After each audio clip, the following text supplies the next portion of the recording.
আসসালামু আলাইকুম। অবিরাম বাংলা সংবাদে সবাইকে স্বাগত জানাচ্ছি আসিফুর রহমান সাগর। শুরুতেই বিআরবি কেবলস সংবাদ শিরোনাম। তীব্র শীতে বিপর্যস্ত সারা দেশ, রোববার থেকে তীব্রতা আরো বাড়বে বলছে আবহাওয়া অফিস। 10 জেলায় বইছে শৈত্যপ্রবাহ, সর্বনিম্ন তাপমাত্রা যশোরে 8 ডিগ্রি সেলসিয়াস। খালেদা জিয়ার সমাধি জিয়ারতে আজও মানুষের ঢল, কোরআন তেলাওয়াত, দোয়া মোনাজাতের মাধ্যমে রুহের মাগফিরাত কামনা।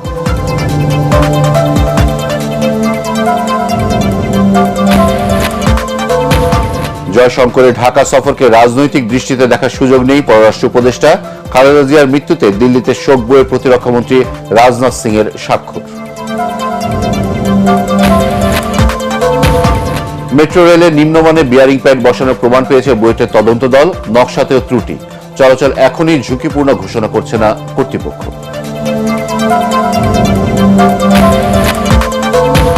এবং যশোর ও জয়পুরহাটে খেজুর রস সংগ্রহ, গুড় তৈরিতে ব্যস্ত গাছি ও কারিগররা, সরকারের আর্থিক প্রণোদনার দাবি।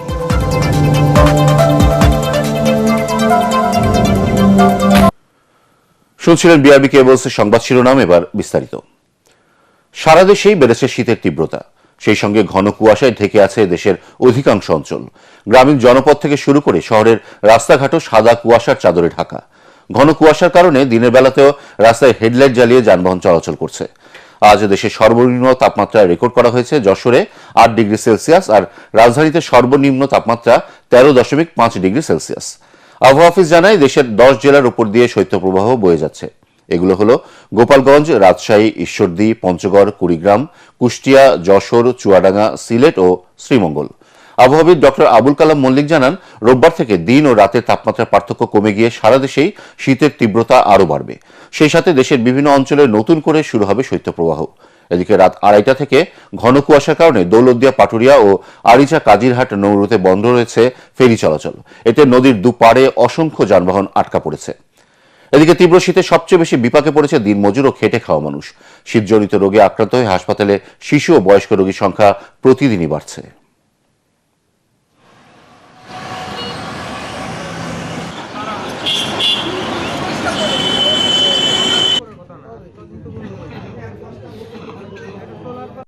যে শীত পড়ছে, এই শীতে আমার লাইফে আমি দেখি নাই। জন্মের পরে এই শীত ঢাকা শহরে দেখি নাই। কোনো সময় এত ঠান্ডা পড়ে না, প্রচুর ঠান্ডা। আমরা এই কাজ করলে, মাল বেচলে, কাঁচামাল বেচলে আমার এই গরম কাপড় খুলে তোলা লাগতো। আর গরম কাপড় গাত দেওয়ানোর বড় ঠান্ডা। কিভাবে কি চলবো না চলবো এটা তো বলা যাইতেছে না। মানে এত শীত ঢাকা শহরে, মানে আগুনের তাপ দিয়েও মানে সহ্য করা সম্ভব হইতেছে না। বিএনপি চেয়ারপারসন বেগম খালেদা জিয়ার সমাধিস্থলে আজও সাধারণ মানুষের ঢল। খুলে দেওয়ার পর মানুষের ঢল জিয়া উদ্যানে প্রতিদিনই বাড়ছে। কুরআন তেলাওয়াত, দোয়া মোনাজাতের মাধ্যমে বেগম খালেদা জিয়ার রুহের মাগফিরাত কামনা করছেন বিএনপির নেতাকর্মী সহ সর্বস্তরের মানুষ।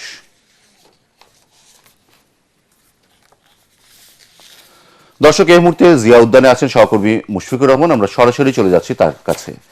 মুশফিক, শ্রদ্ধা জানাতে আসা শোকার্ত মানুষরা কি বলছেন?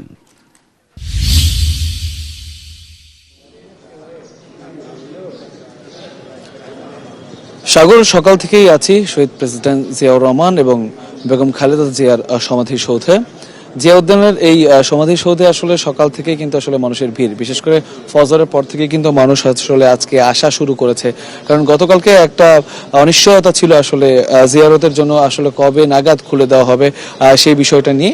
কিন্তু গতকালকে যখন এই সমাধিসৌধ খুলে দেওয়া হয় 11:58 নাগাদ, আজকে কিন্তু মানুষ নিশ্চিত হয়ে এসেছেন যে আজকে তারা এলে জিয়ারত করতে পারবেন। এর জন্য কিন্তু আসলে সকাল থেকেই মানুষের যে ভিড় সেটা আমরা দেখছি।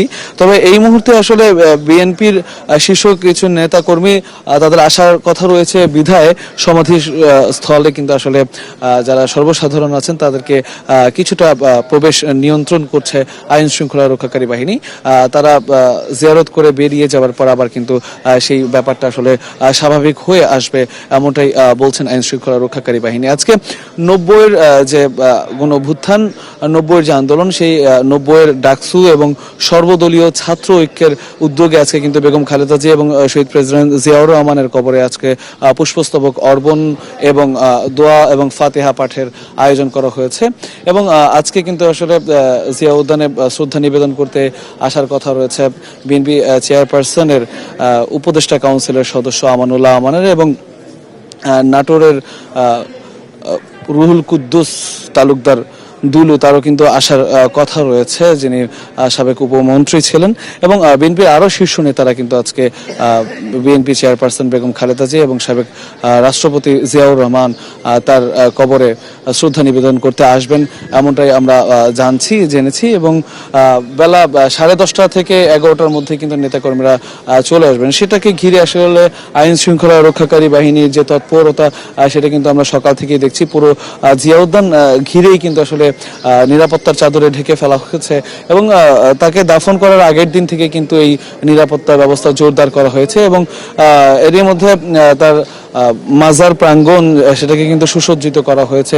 মানুষজন আসছেন, আপনি দেখতে পাচ্ছেন নিশ্চয়ই যে মানুষ কিন্তু ফুল দিয়ে শ্রদ্ধা নিবেদন করছেন। ফুলগুলো এখনো পর্যন্ত রয়েছে মাজার চত্বর এবং প্রত্যেক দিনই কিন্তু কালকের পর থেকে কিন্তু আসলে মানুষজনের ভিড় ক্রমেই বাড়ছে। এছাড়া কিন্তু আসলে এখানে তার বেগম খালেদা জিয়া এবং শহীদ রাষ্ট্রপতি জিয়াউর রহমান তাদের রুহের মাগফিরাত কামনা করে আসলে প্রতিদিনই গতকালকে থেকে আসলে কোরআন তেলাওয়াতের আয়োজন করা হচ্ছে। মিলাদ মাহফিল থেকে শুরু করে দোয়া মোনাজাত করছেন, সর্বস্তরের মানুষ এখানে আসছেন এবং তারা বলছেন যে বেগম খালেদা জিয়ার এই সময়ে চলে যাওয়া বাংলাদেশ এবং বাংলাদেশের গণতন্ত্রের জন্য অনেক বড় ধাক্কা। সাগর, এই ছিল এখনকার মতো জিয়া উদ্যান থেকে আমার কাছে সব শেষ। আপনাকে ধন্যবাদ। ভারতের পররাষ্ট্রমন্ত্রী এস জয়শঙ্করের ঢাকা সফরকে দ্বিপাক্ষিক সম্পর্ক ও রাজনৈতিক দৃষ্টিভঙ্গিতে না দেখা উচিত বলে মন্তব্য করেছেন পররাষ্ট্র উপদেষ্টা তৌহিদ হোসেন। পররাষ্ট্র মন্ত্রণালয়ের ব্রিফিংয়ে তিনি বলেন, কেবল বেগম জিয়ার শেষ বিদায় অনুষ্ঠানে অংশ নিতেই ঢাকায় এসেছিলেন জয়শঙ্কর। এদিকে বাংলাদেশ ভারত সম্পর্ক জোরদারে বেগম জিয়ার অবদান চিরস্মরণীয় হয়ে থাকবে বলে অভিব্যক্তি প্রকাশ করেছেন ভারতের প্রতিরক্ষামন্ত্রী রাজনাথ সিং। ইমদাদুল্লাহ বাবুর report. BNP chairperson Begum Khaleda জিয়ার শেষ বিদায় অনুষ্ঠানে বিভিন্ন দেশের মেহমানরা আসেন ঢাকায়। এর মধ্যে লক্ষণীয় ছিল ভারতের পররাষ্ট্রমন্ত্রী সুব্রামানিয়াম জয়শঙ্করের সংক্ষিপ্ত সফর।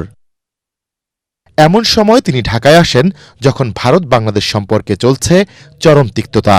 এই সফরে সম্পর্কের সেই টানাপোড়েন কমেছে কিনা এ নিয়ে বিভিন্ন মহলে চলছে বিশ্লেষণ। বৃহস্পতিবার পররাষ্ট্র মন্ত্রণালয়ে ব্রিফিংয়ে পররাষ্ট্র উপদেষ্টা গণমাধ্যমকে এ বিষয়ে বলেন, জয়শঙ্করের এই সফরের সাথে কোনো রাজনৈতিক সম্পর্ক নেই। এটাকে ওই ঠিক আন্তঃরাষ্ট্রীয় সম্পর্ক, তারপরে আপনার রাজনীতি, সেই দৃষ্টিভঙ্গি থেকে না দেখাই উচিত হবে। বেগম খালেদা জিয়া বাংলাদেশে তো বটেই, আসলে প্রতিবেশী দেশগুলোতে তার এক ধরনের ইমেজ আছে যথেষ্ট পজিটিভ, এবং তিনি যে একটি অবস্থানে নিজেকে নিয়ে যেতে পেরেছিলেন এটা সবাই জানে।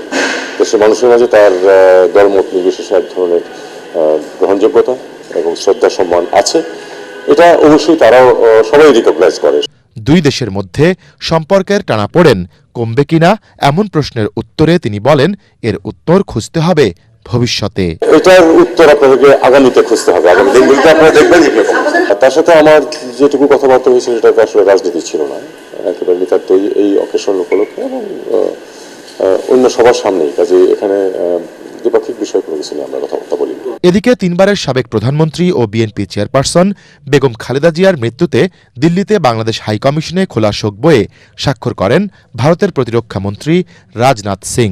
শোক জানাতে তিনি বাংলাদেশ হাউসে এলে হাইকমিশনার এম রিয়াজ হামিদুল্লাহ তাকে অভ্যর্থনা জানান। শোকবার্তায় রাজনাথ সিং লেখেন, বাংলাদেশের সাবেক প্রধানমন্ত্রী বেগম খালেদা জিয়ার মৃত্যুতে ভারত সরকার ও জনগণ দুঃখী, সমব্যথী। দুই দেশের সম্পর্ক সুদৃঢ় করতে বেগম খালেদা জিয়ার অবদান চিরস্মরণীয় হয়ে থাকবে বলেও শোক বইয়ে উল্লেখ করেন রাজনাথ সিং। ইমদাদুল্লাহ বাবু, ATN বাংলা, ঢাকা। আসন্ন ত্রয়োদশ জাতীয় সংসদ নির্বাচন সফলভাবে পরিচালনার লক্ষ্যে কেন্দ্রীয় নির্বাচন পরিচালনা কমিটি গঠন করেছে বিএনপি। দলের স্থায়ী কমিটির সদস্য নজরুল ইসলাম খানকে চেয়ারম্যান এবং সিনিয়র যুগ্ম মহাসচিব রুহুল কবির রিজভীকে সদস্য সচিব করে 41 সদস্যের এই কমিটি ঘোষণা করা হয়। বৃহস্পতিবার রিজভীর সই করা এক প্রেস বিজ্ঞপ্তিতে এ তথ্য জানানো হয়। বিজ্ঞপ্তিতে জানানো হয়, কমিটিতে ভাইস চেয়ারম্যান হিসেবে দায়িত্ব পালন করবেন বেগম সেলিমা রহমান ও শামসুজ্জামান দুদু। প্রধান সমন্বয়কের দায়িত্বে রয়েছেন ইসমাউল জবিউল্লাহ। বিজ্ঞপ্তিতে সংশ্লিষ্ট সবাইকে এই কমিটির কার্যক্রমে সর্বাত্মক সহযোগিতা করার জন্য অনুরোধ জানানো হয়েছে। যশোরে খেজুরের রস সংগ্রহ ও গুড় তৈরিতে ব্যস্ত সময় পার করছে গাছি ও গুড় তৈরির কারিগররা। তবে স্বাস্থ্যসম্মত উপায়ে গুড় তৈরি ও নিপা ভাইরাস থেকে রক্ষা পেতে প্রয়োজনীয় উপকরণ কিনতে সরকারের কাছে আর্থিক সহায়তার দাবি কৃষকদের। অন্যদিকে জয়পুরহাটেও খেজুরের রস সংগ্রহ ও গুড় তৈরিতে ব্যস্ত সময় পার করছেন গাছিরা। যশোর প্রতিনিধি ও তামান্না ফারজানা ও জয়পুরহাট থেকে রফিক রহমানের পাঠানো রিপোর্ট জানাচ্ছেন আশিকুর রহমান। শীতের শুরু থেকেই যশোরে খেজুরের রস সংগ্রহে ব্যস্ত সময় পার করছেন গাছিরা। এই রস জাল দিয়েই তৈরি হয় সুস্বাদু খেজুর গুড়।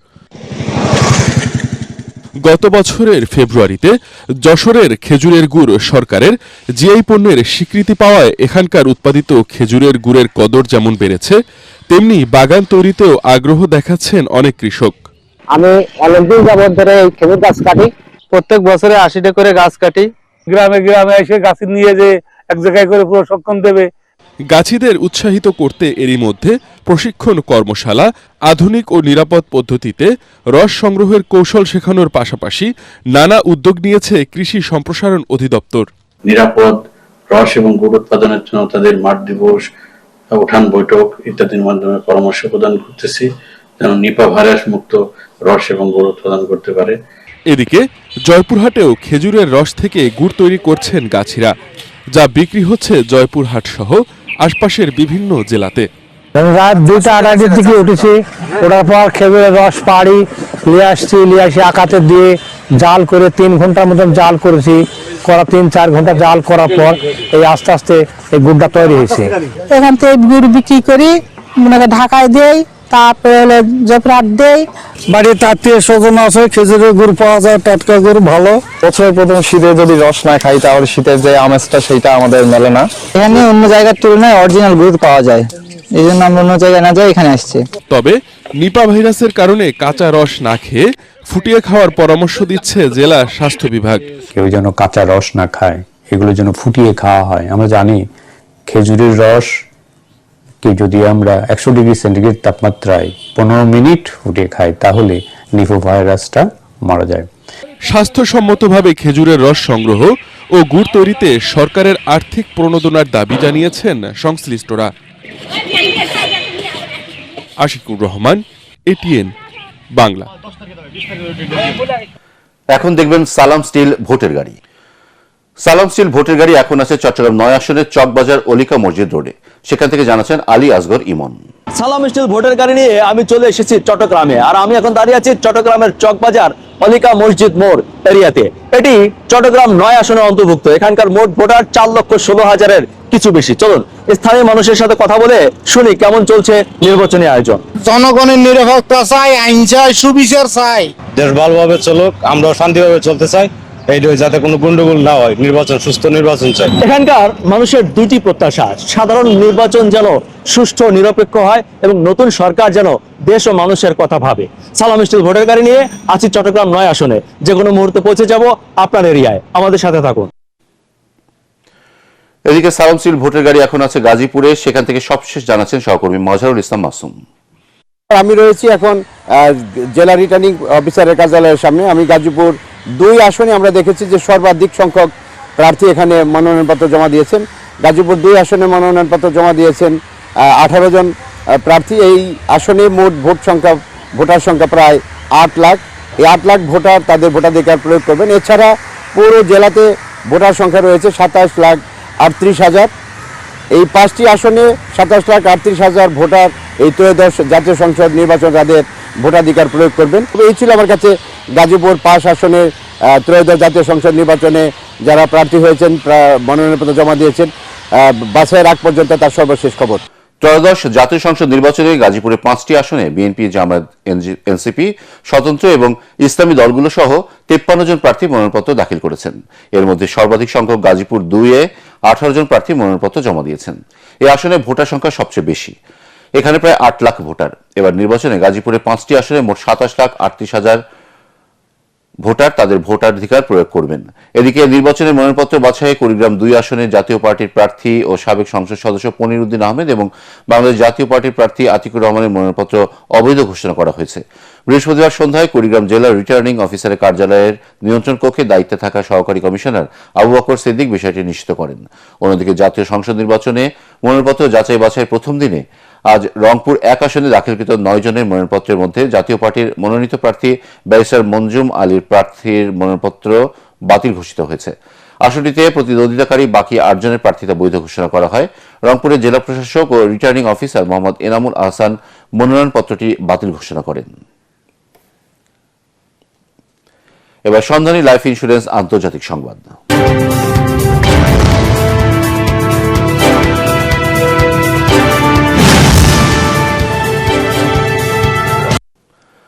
সুইজারল্যান্ডের দক্ষিণ পশ্চিমাঞ্চলের একটি বিলাসবহুল স্কি রিসোর্টে ভয়াবহ বিস্ফোরণে অন্তত 40 জন নিহত হয়েছেন। লা কনস্টেলেশন নামের ওই রিসোর্টের বারে নববর্ষ উদযাপন চলাকালে ওই বিস্ফোরণ ও অগ্নিকাণ্ডে আরও অন্তত 100 জন আহত হয়েছেন। স্থানীয় কর্তৃপক্ষ জানায় আহতদের মধ্যে বেশিরভাগের অবস্থাই আশঙ্কাজনক। স্থানীয় সময় বুধবার দিবাগত রাত 1:30টার দিকে বাড়ির শতাধিক মানুষের উপস্থিতিতে বিস্ফোরণের পর আগুন ছড়িয়ে পড়ে। পুলিশ, ফায়ার ব্রিগেড ও উদ্ধারকর্মীরা দ্রুত ঘটনাস্থলে উদ্ধার অভিযান চালিয়ে আহতদের সিয়ন, লসান, জেনেভা ও জুরিখের বিভিন্ন হাসপাতালে পাঠায়। প্রসিকিউটর জানান, ঘটনাটিকে হামলা নয় বরং অগ্নিকাণ্ড হিসেবে বিবেচনা করা হচ্ছে। ঘটনার পর এলাকা ঘিরে ফেলা হয়েছে এবং নিরাপত্তার স্বার্থে নো ফ্লাই জোন জারি করা হয়েছে। বাংলাদেশ সোসাইটি ইনকের সাধারণ সভা অনুষ্ঠিত হয়েছে। নিউ ইয়র্কের উডসাইডের কুইন্স প্লাজায় এই সভা অনুষ্ঠিত হয়। এতে বাংলাদেশ সোসাইটির সভাপতি আতাউর রহমান সেলিমের উদ্বোধনী বক্তব্যের পর রিপোর্ট পেশ করেন সংগঠনের সাধারণ সম্পাদক মোহাম্মদ আলী।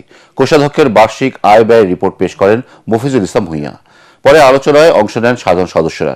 সভায় অন্যান্যের মধ্যে বক্তব্য রাখেন বাংলাদেশ সোসাইটির ট্রাস্টি বোর্ডের চেয়ারম্যান শাহ নেওয়াজ, সিনিয়র সহসভাপতি মহিউদ্দিন দেওয়ান, সাবেক সভাপতি মোহাম্মদ আজিজ, সাবেক সেক্রেটারি জয়নাল আবেদিন, রুহুল আমিন সিদ্দিকী, সাবেক কোষাধ্যক্ষ নওশাদ হোসেন সহ আরো অনেকে।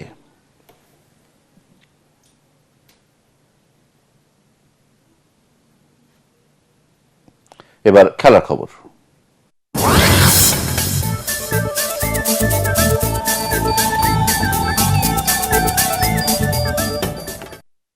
আক্রমণ ও পাল্টা আক্রমণের জমজমাট লড়াই হলেও সান্ডারল্যান্ডকে হারাতে পারেনি ম্যানচেস্টার সিটি।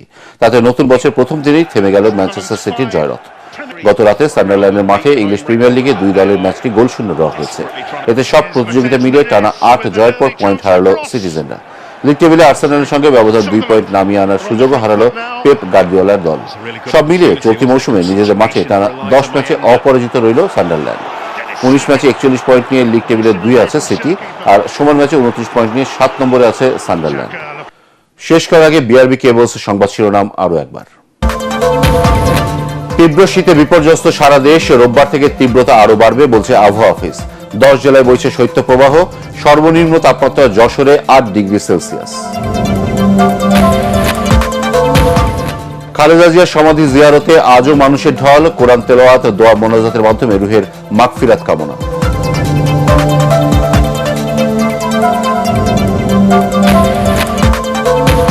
জয়শঙ্করের ঢাকা সফরকে রাজনৈতিক দৃষ্টিতে দেখার সুযোগ নেই পররাষ্ট্র উপদেষ্টা। খালেদা জিয়ার মৃত্যুতে দিল্লিতে শোক বয়ে প্রতিরক্ষামন্ত্রী রাজনাথ সিং এর স্বাক্ষর। মেট্রো রেলে নিম্নমানের বিয়ারিং প্যাড বসানোর প্রমাণ পেয়েছে বুয়েটের তদন্ত দল। নকশাতেও ত্রুটি, চলাচল এখনই ঝুঁকিপূর্ণ ঘোষণা করছে না কর্তৃপক্ষ।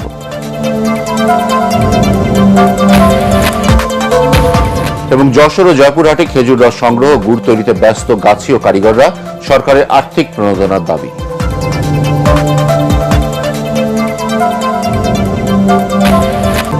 পরবর্তী সংবাদ দেখার আমন্ত্রণ জানিয়ে এখনকার মতো শেষ করছি। এটিএন বাংলা সংবাদ ইউটিউবে দেখতে ব্রাউজ করুন youtube/ATN Bangla News।